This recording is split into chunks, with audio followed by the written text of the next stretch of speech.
think about dying a lot. And not in the crossing the crosswalk and accidentally being hit by a car or being sick for years and dying that way. No, I think about doing it myself a lot. You see, I'm clinically depressed, and I've been depressed probably since I was about 5, before I could even understand what that actually meant. I have been in and out of therapy sessions trying to figure out why my brain doesn't work the same as everybody else's, why my brain functions in gray and sadness and darkness, and the only emotional capacity I have is sad. And everything feels gray. And while sometimes the SSRIs that I'm on, they mute it for a little bit and I can start seeing the world in bits and pieces of colors, or I'm at events and it feels like I'm outrunning my depression, that I'm outrunning that beast that attaches itself to me and has become one of my closest friends. But today's one of those days where my friend and I are walking side by side and I'm holding their hand for dear life. Because I want to die, but I don't think I'm ready just yet, you know? I think there's this deep-rooted sadness inside of me that I've yet to figure out where it comes from, or how to make it a little bit easier, or to make myself feel a little more whole so that it feels less debilitating. And I think most days I've figured out a way to do it, and it's books.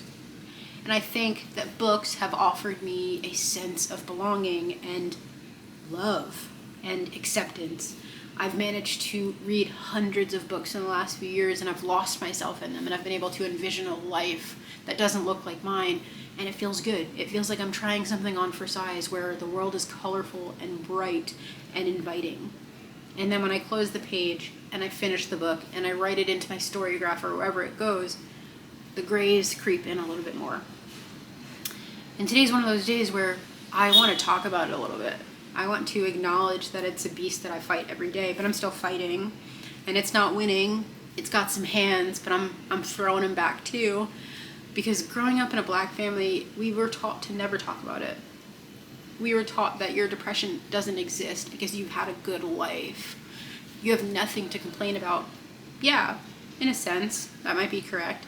But how do you explain to your parents that it has nothing to do with whether or not you've had a good life? You can't get your brain to function on anything other than dying. And it's like the slow death of wanting to stay in bed for days, where getting out of it hurts, where putting on a new pair of clothes or brushing your teeth or putting one foot in front of the other feels like walking the plank. How do you explain that to someone who's probably never had to deal with it, or maybe they do deal with it, but they don't know how to acknowledge it. They don't know how to talk about it. What happens when you just want somebody to tell you that they see you? I guess I'm tired of having to explain to people that, like, this is just a part of me. It's not all of me, but it's a large part of me. And I'm really tired of pretending that that part of me doesn't exist, that sadness isn't always there, that sadness isn't an emotion that I will probably drown under. But there's happiness too. But sometimes the happiness is like this big and the sadness is like this. And today is one of those days where the sadness is really outpacing the happiness. But I also know that it's not, that I'm gonna be okay, you know? That this is just a blip. And it also maybe requires a new prescription, and that maybe it's the weather, maybe because it's so dark and stormy and dreary outside that it's making my emotions feel a little more heightened.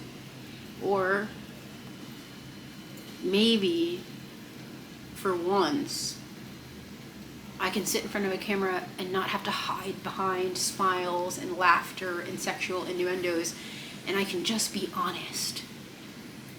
That dying sometimes feels so much easier than living. But I think I would like to stay for a bit longer.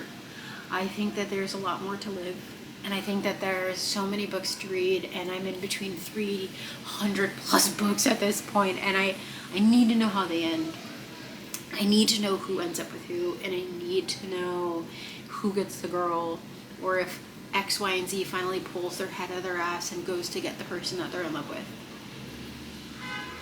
And maybe that is what's keeping me holding on. And I think for today, that has to be enough.